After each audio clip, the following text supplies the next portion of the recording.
이제 로마서 마지막 장입니다. 이번 주하고 다음 주까지 로마서를 끝냅니다.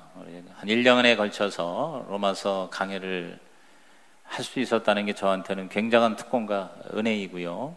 제 평생에 로마서를 이렇게 가깝게 접한 적이 없는 것 같아요. 여러분도 그렇죠?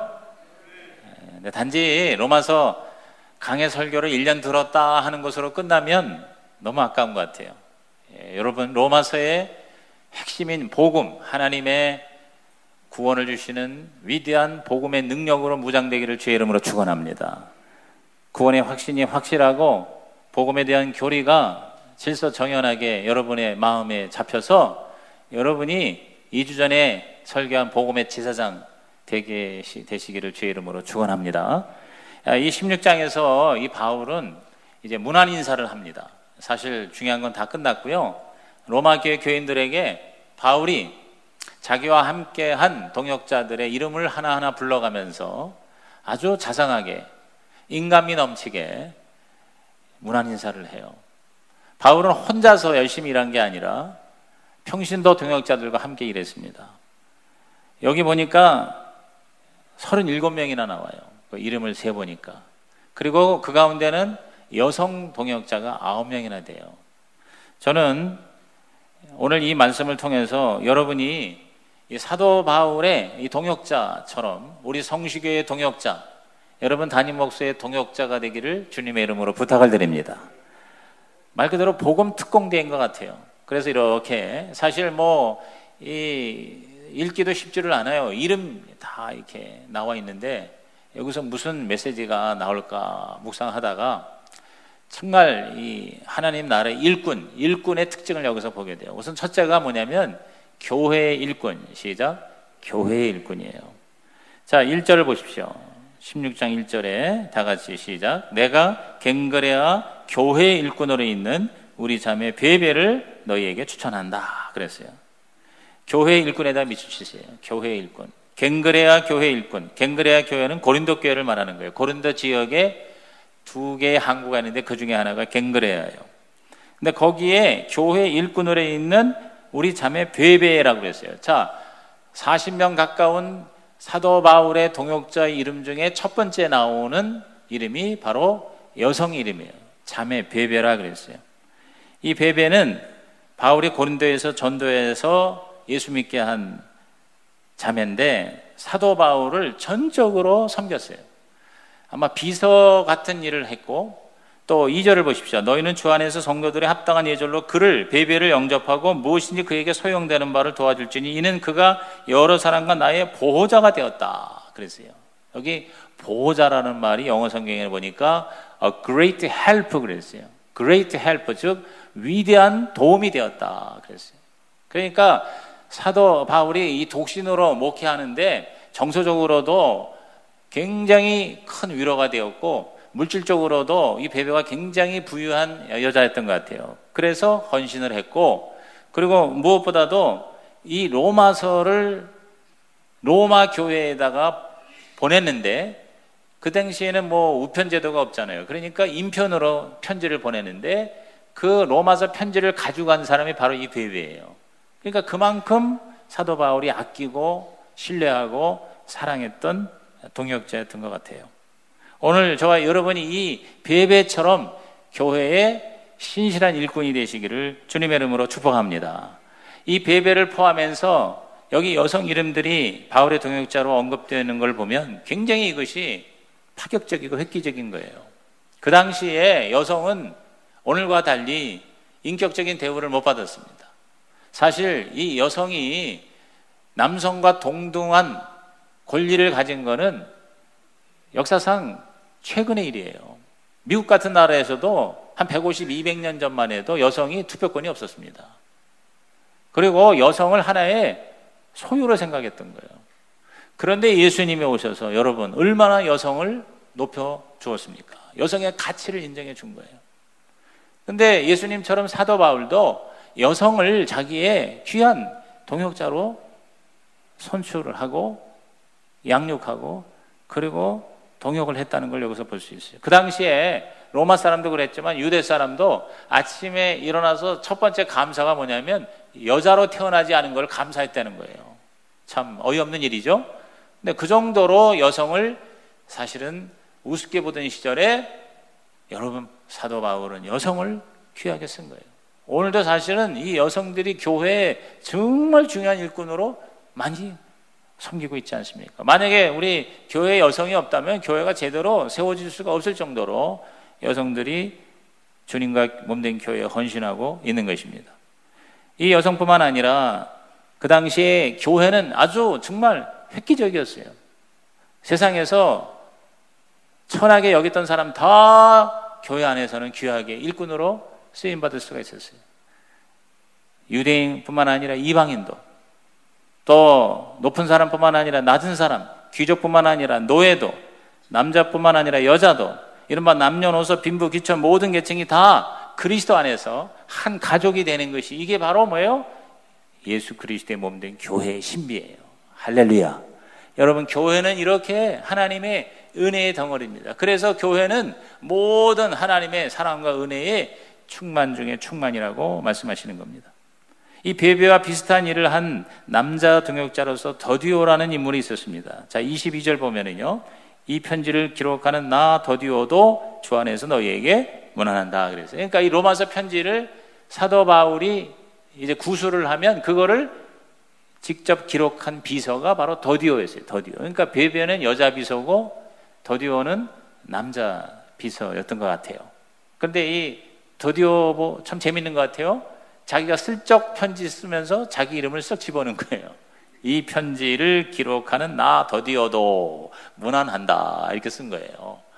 그러니까 이 더디오 남자보다 더 귀하게 여김을 받은 베베라는 여자. 그러니까 베베는 이 로마서 편지를 전달한 자고 더디오는 그 편지를 기록한 자예요. 모두 다 뭐예요? 교회의 일꾼이 되었다 그 말입니다. 그래서 다른 사람을 도와주는 헬퍼, 즉 바울 목사님을 도와주는 헬퍼로서 이렇게 성경에 기록될 정도의 귀한 존재였구나 하는 걸 보게 됩니다. 오늘 저와 여러분이요, 어떠한 사람도 이렇게 교회 일꾼으로 다른 사람을 도와줄 수가 있는 거예요. 그게 바로 제자예요. 그게 바로 우리 교회의 일꾼이에요. 자, 이사야 50장 4절을 한번 다 같이 읽어볼까요? 주 여호와께서 학자들의 혀를 내게 주사 나로 곤고한 자를 말로 어떻게 도와줄 줄을 알게 하시고 아침마다 깨우치시되 나의 귀를 깨우치사 학자들같이 알아듣게 하시도다. 여기 학자는 다른 말로 제자의 제자. 자, 우리 교회가 영혼을 구원하고 제자를 세우는 교회다 그랬잖아요. 여러분이 다 예수님의 참된 제자가 되기를 주님의 이름으로 축복합니다. 근데 그 제자가 뭐냐? 혀로 다른 사람을 도와준다 그 말이에요. 여러분, 꼭 돈이 있어야, 공부를 많이 해야, 높은 자리에 있어야만 남을 돕는 자가 아니에요. 일꾼이 되는 게 아니에요. 말로도, 우리의 이 입술로도 얼마든지 다른 사람을 도와주는 일꾼이 될 수 있다는 겁니다. 여러분이 아침마다 일어나서 말씀을 묵상하고 기도 통해서 하나님이 주신 그 메시지가 있다면 그걸 가지고 다른 사람들을 여러분이 도와줄 수 있는 거예요. 격려하고 인정하고 또 칭찬해주고 상담해주고, 무엇보다도 십자가의 복음을 우리의 이 입술로, 우리의 이 말로 여러분이 다른 사람에게 전한다면 a great help가 되는 거예요. 엄청난 도움이 되는 거예요. 왜? 지옥으로 가는 사람을 구원해서 천국으로 인도해주는 이 어마어마한 도움을 우리는 입으로도 우리의 혀로도 할 수가 있는 거예요. 그러므로 여러분이 어떠한 경우에도 교회 일꾼이 될 수 있다는 믿음을 가지시기를 주님의 이름으로 부탁을 드립니다. 디모데전서 5장 10절에 보면은 그 당시 교회 일꾼의, 오늘로 말하면 집사의 조건을 말해주고 있습니다. 한번 다 같이 읽어볼까요? 선한 행실에 증거가 있어 혹은 자녀를 양육하며 혹은 나그네를 대접하며 혹은 성도들의 발을 씻으며 혹은 환난당한 자들을 구제하며 혹은 모든 선한 일을 행한 자라야 할 것이라 그랬어요. 선한 행실의 증거, 조건이 뭐냐면 자녀를 양육하는, 자기 집에 자녀를 잘 양육할 뿐만 아니라 그 당시 교회는 이 가족교회, 가정교회였기 때문에 모든 자녀들이 다 모든 부모들의 자녀예요. 저도 지난번에 연수를 하러 와서 보니까 그 어느 목장에 애들만 한 11명이요. 11명. 한 살 젖먹이부터 초등학교 6학년까지 모여서 여러분 그 애들이 그 집에 모이니까 얼마나 정신이 없어요. 막 빽빽 울기도 하고 여기 넘어져서 혹이 나기도 하고 지들끼리 싸우기도 하고. 그런데 거기에 있는 그 부모들이 자기 자식만이 아니라 남의 애들도 안고 얼르고 뭐 젖만 먹이지 않지 미음도 먹이고 밥도 먹이고 그러면서 다 자기 자녀처럼 그렇게 양육하더라고요. 그게 바로 교회예요. 그게 바로 예수님의 가족이에요. 그러니까 아이들이 그런 식으로 자라니까 엄마 아빠가 다 자기 엄마 아빠만 아니라 모든 어른들이 다 자기를 키워주는 그러한 부모 역할을 하게 되는 거예요. 그 안에서 자라니까 얼마나 다음 세대를 제대로 양육하는 좋은 기회가 되는지 모르겠어요. 나그네를 대접한다. 나그네 대접하는 거는 먹이고 재우고 하는 거겠죠. 성도들의 발을 씻긴다. 오늘로 말하면 샤워를 하게 하고 또 환난당한 자, 문제 있는 자들을 구제하고 모든 선한 일을 행하는 자다. 이게 바로 이게 제자고 이게 교회 일꾼이고 이게 바로 사도 바울을 도와준 동역자들이다. 이게 바로 저와 여러분의 자화상이다. 아멘입니까? 아멘입니까? 여러분, 우리 지난 수련회에 우리 목사님이 저녁에 집회를 했는데 자기는 장로교 합동측인데 장로교보다 진짜 교회는 순복음교회다 그러면서 우리를 얼마나 지켜주는지 몰라. 왜? 순복음교회는 맨 앞자리에 열정적으로 와서 은혜를 받고 설교할 때마다 아멘 아멘으로 화답하고 그저 하나님의 말씀으로 알고 순종하는 사람이다 그랬어요. 여러분, 그런 칭찬받을 만한 저와 여러분 우리 순복음교회 성시교회가 되기를 주의 이름으로 부탁을 드립니다. 그래서 여러분이 도와주는 작은 입으로 도와주는 것 중에 하나가 뭐냐면 여러분 우리 설교자가 설교를 할 때 여러분이 아멘으로 받아들이면 그 말씀이 내게 이루어지는 것입니다. 이번 수련회의 주제 중에 하나가 뭐냐면 바로 우리가 매주마다 예배 드릴 때 받는 이 말씀이 내게 이루어지이다. 마리아에게 전해주신 천사의 말이 내게 이루어지이다. 그래서 마리아는 하나님이 인간이 되시는 성육신의 하나님의 위대한 통로가 되었다 그 말이에요. 오늘 하나님이 여러분이 주시는 이 설교가 그냥 오늘 설교 잘하네, 오늘은 현찮네, 오늘 설교 괜찮네 이렇게 여러분이 목사의 설교를 참관하고 평가하는 자가 아니라 그 말씀이 하나님의 말씀이 되어 나에게 이루어지는 은혜가 있기를 주님의 이름으로 축원합니다. 그래야 여러분이 효과가 있는 거 아니에요? 여러분에게 축복이 되는 거 아니에요? 1년 동안 로마서 강해를 들었으면 그 로마서의 메시지가 내게 이루어지는 여러분이 되기를 주의 이름으로 축원합니다. 그러려면 여러분이 말씀을 들을 때마다 아멘으로 예로 믿음과 순종으로 받아들이면 여러분 비록 저와 여러분이 아주 부족한 자일지라도 교회의 위대한 일꾼이 될 수가 있는 거예요. 그게 오늘 16장의 메시지예요. 두 번째, 우리 이 사도 바울의 동역자의 이 이름과 명단을 통해서 우리가 깨닫는 것은 바로 평신도 일꾼이었다는 거예요. 따라합시다. 평신도 일꾼. 사도 바울은요 평신도의 가치를 인정한 위대한 하나님의 종이었어요. 자, 3절을 읽어볼까요? 너희는 그리스도 예수 안에서 나의 동역자들인 브리스가와 아굴라에게 문안하라 그랬어요. 브리스가와 아굴라는 평신도였어요. 열심히 사업을 하면서 사도 바울을 도와준 동역자였습니다. 원래 이 부부는 로마에 살았습니다. 거기서 사업을 크게 했어요. 그런데 주 52년 로마 황제 글라우디오가 로마에 있는 유대인들을 추방을 했어요. 이들은 유대인이었거든요. 그래서 고린도로 이주를 한 거예요. 근데 고린도에 와서 사도 바울을 만난 거예요. 그래서 바울의 전도를 받아서 예수를 영접하고 일생 사도 바울을 돕는 평신도 동역자 후원자가 된 것입니다. 바울도 원래는 천막을 제조하는 텐트 메이커죠. 사업을 하면서 자비량으로 복음을 전했어요. 그런데 점점 목회의 일이 많아지니까 이 브리스가 아굴라 같은 동정업장이었습니다. 즉 천막을 제조하는, 그 당시에 천막을 제조한다는 건 오늘 말하면 건축업을 한 업자였다고 하면 될까요? 왜냐하면 천막이 바로 집이니까. 그러니까 굉장히 돈을 많이 버는 거예요. 그래서 사도 바울이 전적으로 목회할 수 있도록 열심히 돈을 벌어서 후원을 해준 사람이 바로 브리스가 아굴라예요. 그런데 바울은 이 브리스가 아굴라를 너무너무 의지하고 사랑했어요. 그래서 4절 보십시오. 4절. 그들은 내 목숨을 위하여 자기들의 목까지도 내놓았나니 나뿐 아니라 이방인의 모든 교회도 그들에게 감사하느니라 그랬어요. 그래서 성경에 보면은 이 브리스가 아굴라 혹은 아굴라 브리스길라, 여자 이름이 먼저 나와요. 브리스길라 아내 이름이 먼저 나오는 거가 제가 볼 때 이 여자가 더 헌신을 열정적으로 한 것 같아요. 6번 나오는데 3번은 여성 이름이 먼저 나와요. 다른 3번은 아굴라 남편 이름이 먼저 나와요. 아무튼 이 아굴라와 브리스길라와 이 아굴라는 사도 바울을 위해서 목숨까지도 내어놓을 정도의 그러한 평신도 동역자였었어요. 그래서 오늘날 많은 우리 목사님들이 가장 바라는 바가 뭐냐면, 목회를 할 때 이 아굴라와 브리스길라와 아굴라와 같은 그런 헌신하는 부부가 되기를 다 소원하는 거예요. 그런 동역자가 있기를 바라는 거예요.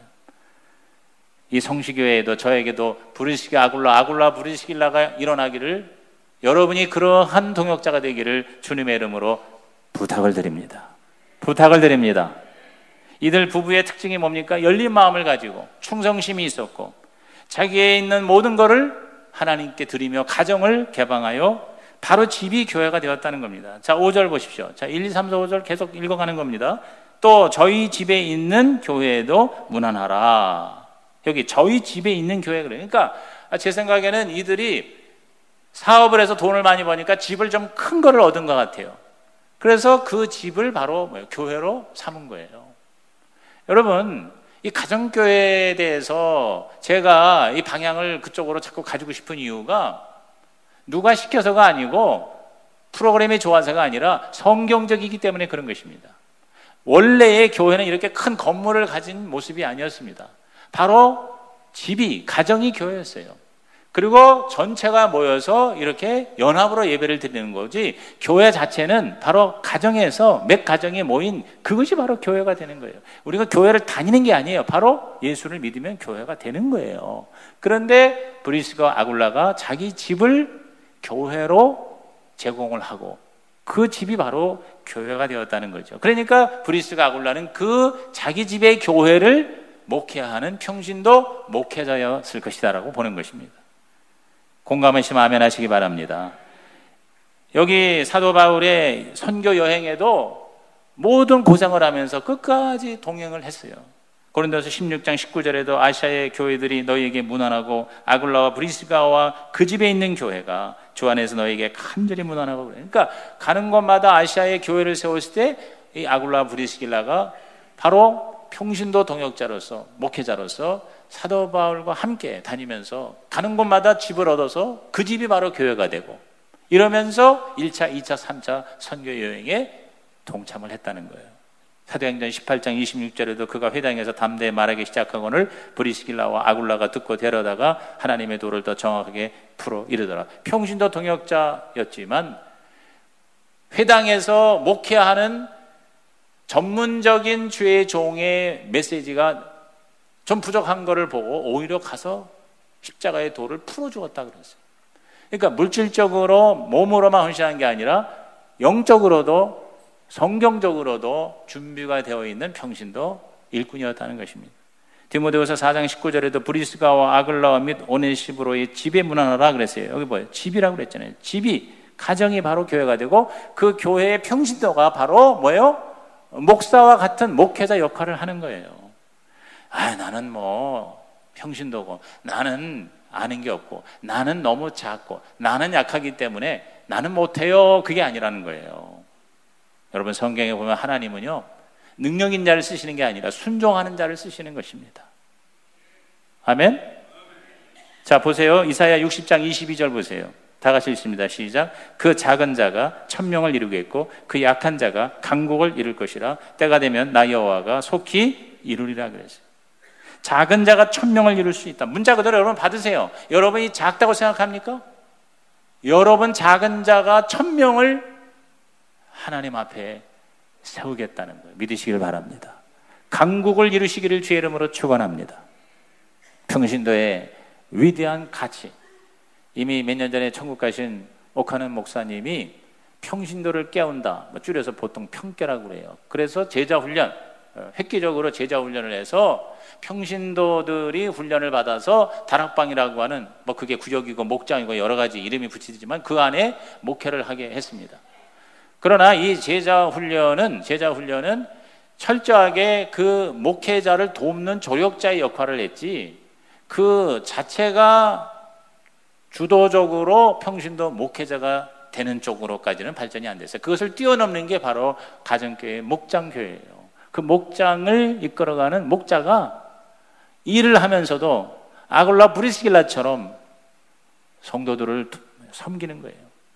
위에서 기도해주고 신방하고 말씀도 증거해주고, 그리고 모든 목회적인 필요를 채우는 일을 하는 것, 이게 바로 사도 바울이 키운 아굴라와 브리스길라의 사역이었던 것이죠. 오늘 저와 여러분의 가정이 바로 주님의 교회가 되고, 여러분 한 사람 한 사람은 그 가정의 교회, 목장의 교회를 이끌어가고 목양을 하는 평신도 목회자, 평신도 일꾼이 다 되시기를 주님의 이름으로 축복합니다. 히브리서 13장 2절에 손님 대접하기를 잊지 말라, 이로써 부지 중에 천사들을 대접하는 이들이 있느니라 그랬어요. 여기서 손님은 바로 VIP예요. 여기서 손님은 바로 믿지 않는 자들, 그들을 초청을 해서 대접을 해서, 그래서 하나님의 사람으로 만들어내는 거죠. 여러분 각자가 이렇게 개인적으로도 할 수 있지만, 이것을 보다 더 체계적으로 모든 사람이 다 할 수 있는 기회를 제공하는 게 바로 목장인 것입니다. 그래서 제가 앞으로 주중에 여자들만 몇 사람 모이는 구역이 아니라 저녁에 모든 가족이 다, 어린아이들까지 모이는 목장 구역으로 전환을 하려고 하는 이유가 바로 여기 있는 거예요. 자연스럽게 여기서 그러한 평신도 일꾼이, 목회자가 세워질 수 있기 때문인 것입니다. 특별히 이런 말씀을 듣고 나도 이러한 삶을 살아야지 해서 노력을 할 수는 있어요. 그러나 쉽지는 않습니다. 저도 이번에 이사를 가서 우리 동해 좌우에 12층까지 있어요. 그러면은 12층까지 있으니까 두 라인이니까 24가정 아닙니까? 그게 이제 제가 우리 가정 빼면 23가정이에요. 23가정을 2년 동안 전세 살면서 한 달에 한 가정씩을 내가 초청을 해야 되겠다. 손님 대접을 해야 되겠다. 우리 집에 오세요. 같이 식사합시다.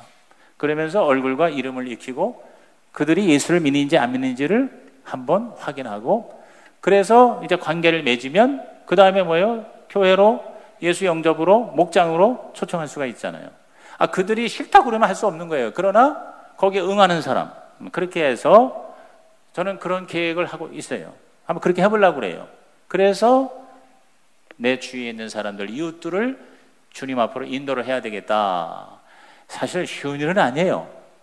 근데 이런 것을 나도 그렇게 해봐야지 하는 마음을 가지고 해버리지만 쉬운 일은 아니에요. 그러나 우리 가정이 다 교회가 되고 목장이 되면 훨씬 쉬워진다는 거예요. 그런 현장이 있고 그런 기회가 생기는 거예요. 그래서 우리 한번 모입시다. 그럼 이미 나 혼자의 힘이 아니라 여러 사람이 같이, 목자가 또 그 부인이 또 그 가족이 잘 준비하고 또 다른 몇 사람이 또 옆에서 이렇게 거룩한 바람을 넣고 이래가지고 같이 식사하면서 같이 이야기를, 삶을 나누면서 문제를 파악하고 그 문제 해결자이신 예수님을 소개하고 함께 기도하고 함께 삶을 나눌 때 바로 그 가정이 흩어진 교회가 될 줄로 믿는 것입니다. 여러분, 이것이 좋은 거예요? 나쁜 거예요? 좋은 거예요. 성경적이에요? 아니에요? 성경적인 거예요. 그러므로 저와 여러분이 초대교회의 그 모습을 따라가는, 내가 옛날에 교회 다니는데 여러분이 생각하고 경험하는 교회가 아니라 바로 이러한 성경적인 교회의 회복이 있기를 주님의 이름으로 축복합니다. 히브리서 13장 16절에 오직 선을 행함과 서로 나누어 주기를 잊지 말라, 하나님은 이 같은 제사를 기뻐하시느니라 그랬어요. 그러니까 우리가 일주일에 한 번씩 교회 와서 그냥 예배 드리고 목사님 설교 듣고 그거 나 예수 믿는 거다, 그게 아니라는 거예요. 그 이상이라는 거예요. 저와 여러분의 삶이 바로 예배가 되고 제사가 되고, 그 제사의 내용은 바로 우리가 받은 은혜를 다른 사람에게 나누어 주고 선을 행하고 그리고 서로를 대접을 하는 것이다. 여러분, 이러한 삶에 하나님의 은혜가 있고 감동이 있고, 이 말씀이 남의 얘기가 아니라 나에게 이루어지기를, 여러분에게 이루어지기를 주님의 이름으로 축복합니다. 세 번째로 이 평신도 동역자들은 바로 목숨을 건 일꾼이었다는 거예요. 교회 일꾼이었고 평신도 일꾼이었고 목숨 건 일꾼이었었어요. 나머지 모든 일꾼들 그 한 사람 한 사람 다 설명하려면 시간이 많이 걸려요. 그런데 다 고난을 각오하고 시련을 기쁨으로 여기면서 목숨까지 거는 그러한 용감한 복음에 특공되었다는 것이에요. 그런데 참 여기서 제가 은혜가 되는 거는 바울이 이 자기 동역자들의 명단을 소개할 때마다 그 앞에 형용사를 붙여요. 형용사. 어떠어떠한 누구 이런 식으로 얘기를 하는데 그 짧은 형용사가 깊은 감동을 주는 거예요. 자, 5절 보십시오. 또 저희 집에 있는 교회. 자, 여기도 집에가 가정이 교회죠. 문안하라. 내가 사랑하는 에베네도에게 문안하라. 자, 거기 내가 사랑하는 이렇게 되어 있죠. 그렇죠? 그리스도께서 처음 맺은 열매라고 되어 있습니다. 6절에는 너희를 위하여 많이 수고한 마리아 그랬어요. 이 마리아는 굉장히 아마 몸을 써서 수고를 많이 한 것 같아요. 또 7절에 보니까 내 친척이여 너와 함께 갇혔던 안드로니고와 유니아에게 문안하라 그랬습니다. 여기 나의 친척, 친척이라는 건 꼭 혈육의 친척이라기보다 물론 그런 의미도 있겠죠. 그러나 정말 진짜 가족 같은 사람이기 때문에 그렇게 얘기했다고도 볼 수 있어요. 그런데 나와 함께 갇혔다. 이게 뭡니까? 복음을 전하다가 핍박을 받아서 감옥에 갇혔는데 바울과 함께 감옥에 갇힌 평신도 일꾼이었다는 거예요. 그들이 사도들에게 존중이 여겨지고 나보다 먼저 그리스도 안에 있는 자라, 나보다 먼저 예수 믿은 자다. 이렇게 간단하지만 자기의 그 동역자들의 설명하는 거에 거기에 깊은 감동이 있는 거예요. 자, 8절과 9절 보십시오. 주 안에서 내 사랑하는 암블리아에게 문안하라. 여기도 주 안에서 사랑한다고 그랬죠. 그리고 9절에 그리스도 안에서 우리의 동역자인 우르바노와 그래서 여기 암블리아와 우르바노는 노예 출신이에요. 그 이름이 노예 이름이에요. 다시 말해서 그 당시에 바울에게는 돈 많고 공부 많이 하고 그리고 실력 있는 사람만 동역자가 아니라는 거예요. 높은 자리에 있는 만이 아니라 낮은 자리에 있는 노예도 얼마든지 하나님 나라의 일꾼이 될 수 있다. 할렐루야. 할렐루야. 아멘입니까? 여러분 좀 아멘 좀 크게 해주시기 바랍니다. 10절에 보십시오. 그리스도 안에서 인정을 받은 아벨레에게 문안하라. 아리스토블로의 권세에게 문안하라. 그랬어요. 여기 이 아리스토블로는 바로 헤롯 왕의 손자예요. 손자. 그러니까 헤롯의 손자까지도 예수 믿고 동역자가 된 거예요. 그리고 11절에 내 친척 헤로디온에게 문안하라. 헤로디온 하니까 좀 비슷한 거 여러분 느끼죠? 헤롯의 친척이에요. 나기수의 가족 중 주 안에 있는 자에게 문안하라. 나기수라는 거는 그 당시에 황제의 높은 자리 재무관, 비서실장이었었어요. 다시 말해서 높은 자리에 있는 관리나 낮은 자리에 있는 노예나 남자나 여자나 가난한 자나 부한 자나 모두 다 바로 하나님 나라의 일꾼으로 사도 바울의 동역자로 이렇게 우리 하나님의 영광을 드러내는 멋진 인생을 살게 되었다. 할렐루야.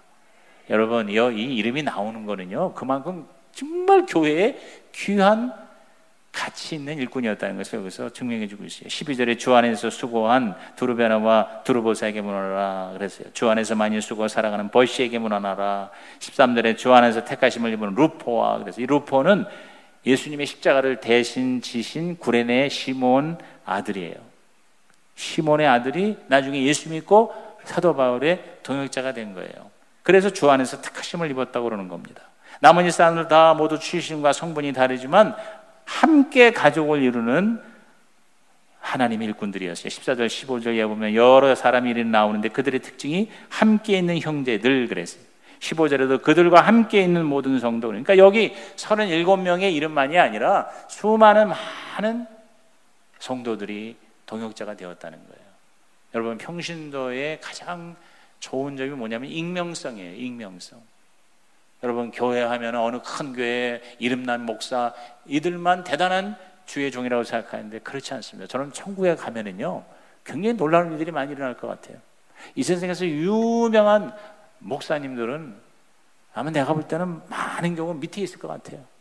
근데 전혀 들어보지도 못한 그러한 평신도들이요, 주님을 위해서 정말 주님만 아는 그 고난과 핍박을 받아가며 누구한테 인정받고 사랑받는 거 포기하면서 헌신한 사람들이 나중에 여러분 예수님 계신 옆집에서들 살지 않을까. 바로 여러분이 그러한 하나님의 가족이 되기를 주의 이름으로 축복합니다. 이 익명성이라는 게 뭐냐면 내 이름이 알려져 있지 않아요. 세상에 알려져 있지 않아요. 그런데 하나님 나라에는 위대한 역할을 했다고 보는 거예요. 그게 평신도의 위대한 가치예요. 오늘 여러분께서 그러한 하나님의 가족의 구성원이 되기를 주님의 이름으로 축원합니다. 마지막 16절 보시죠. 너희가 거룩하게 입맞춤으로 서로 문안하라. 그리스도의 모든 교회가 다 너희에게 문안하느니라. 거룩하게 입맞춘다는 게 뭡니까? 그 당시의 인사법이에요. 여러분 그 서양 사람들 인사할 적에 뭐 이렇게 입 대고 뽀뽀하는 게 아니라 여기 입술 여기 저 뺨에다가 이렇게 대고 이렇게 인사하잖아요. 그게 이제 초대교회에서 시작된 그런 인사법인데 바로 뭐냐면 주님 안에서 가족이라는 거예요. 이렇게 서로 뺨을 비비대고 입을 맞출 수 있는 전혀 다른 종류의 사람이 이렇게 친밀한 가족이 될 수 있는 단 하나의 유일한 조건이 뭡니까? 따라합시다. 주 안에서 그리스도 안에서 우리는 하나가 되는 거예요. 우리는 가족이 되는 거예요. 예수 가족, 교회 가족이 되는 거예요. 그래서 바울은 엔크리스토스, 그리스도 안에라는 말을 수없이 쓴 거예요. 오늘 우리는 다 그리스도 안에서 영원한 하나님의 나라까지 가는 하나님의 가족이 된 줄 믿으시길 바랍니다. 그래서 저와 여러분은 조건이 딱 뭐예요? 주님과의 하나예요. 주님과의 연합이에요.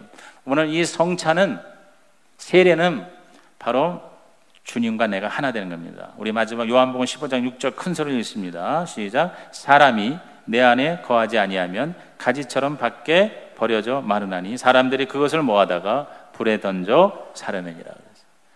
포도나무에 가지가 붙어 있을 때, 저와 여러분이 주님과 하나가 될 때 우리는 모두 다 한 하나님의 나무가 되는 거죠. 가족이 되는 거죠. 저와 여러분이 그냥 몇 년이 돼가도 나 혼자 예수님을 믿는다, 사실은 진정한 의미의 교회, 그리스도의 몸이라고 할 수 없어요. 앞으로 준비해서 내년부터는 우리 모든 성도가 다 목장 안에 소속이 되길 바랍니다. 뭐 죽어도 나는 안 하겠다는 사람은 할 수 없죠. 그러나 앞으로 우리 교회 목회 방향은 주일날에 연합으로 예배를 드려지는 것뿐만 아니라 평소에 평일날에 지속적으로, 체계적으로, 그리고 전략적으로, 성경적으로 교회가 돼야 된다는 거예요. 교회를 다니는 게 아니라 교회가 돼야 된다는 거예요. 그게 바로 우리 여러분의 가정을 교회로 만드는 거예요. 그게 바로 목장교회예요. 가정교회예요. 그리고 거기에 목자로 사람들을 대접하고 섬기고, 그리고 담임 목사 혼자서 다 다니면서 할 수가 없지 않습니까? 지금 제가 볼 때 벌써 최근에도 1년, 2년, 3년 다녔는데 소리 없이 사라지는 거예요. 연락이 안 되는 거예요. 전화도 안 받는 거예요. 아무도 그 사람하고 관계성을 확실하게 맺질 않았기 때문에 답답한 거예요. 교구장도 어디 꼼짝 못해요. 그런 사람이 있는 거예요. 근데 가족이 되면 어떻게 되겠어요? 가족이 되면 붙어 있을 거 아닙니까? 그렇기 때문에 앞으로 목장 가족을 저는 추구할 것입니다. 여러분께서 저의 동역자가, 저의 함께 일하는 일꾼이 되시기를 주님의 이름으로 부탁을 드립니다. 그게 진짜 교회라는 거죠. 저는 천국 가신 우리 하영조 목사님의 글을 인용함으로써 오늘 설교를 마치겠습니다. 진정한 교회는 주일에만 왔다 갔다 하는 모임이 아니라 생명을 거는 공동체가 되는 것입니다. 과연 우리는 진짜 교회입니까? 교회의 진정한 모습은 공동체, 가족입니다. 공동체가 중요하기 때문에 사탄은 이단 공동체를 만들어 사기를 치고 있습니다. 여러분, 통일교, 또 박태선의 그런 신앙촌, 굉장히 강한 공동체입니다. 이단은. 그러니까 우리가 공동체에 대해서 굉장히 이미지를 안 좋게 가지게끔 합니다. 공동체의 소중함에 절망하고 좌절하도록 다시는 공동체에 대해서 생각하지 않도록 하는 것이죠.